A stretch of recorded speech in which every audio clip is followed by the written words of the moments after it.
અમદાવાદમાં સૌથી વધુ 43.3 ડિગ્રી તાપમાન નોંધાયું। આજથી રાજ્યમાં ગરમીમાં આંશિક ઘટાડો થવાની સંભાવના છે। વેસ્ટર્ન ડિસ્ટર્બન્સના કારણે તાપમાનમાં ઘટાડો થશે। 14 જિલ્લાઓમાં તાપમાન 40 ડિગ્રીને પાર નોંધાયું છે। અમદાવાદમાં 43.3 ડિગ્રી અને ગાંધીનગરમાં 43.2 ડિગ્રી તાપમાન નોંધાયું, જ્યારે ડીસામાં 41.8, વલ્લભ વિદ્યાનગરમાં 40.9 ડિગ્રી, જ્યારે વડોદરામાં 40.8 ડિગ્રી તાપમાન નોંધાયું। સુરેન્દ્રનગરમાં 43 ડિગ્રી, નલિયામાં 39.8 અને ભુજમાં 40.2 ડિગ્રી તાપમાન નોંધાયું છે।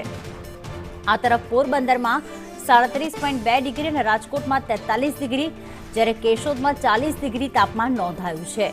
મહુવામાં 35.4 ડિગ્રી તાપમાન નોંધાયું, પરંતુ આજથી ગરમીમાં આંશિક રાહત થઈ શકે છે।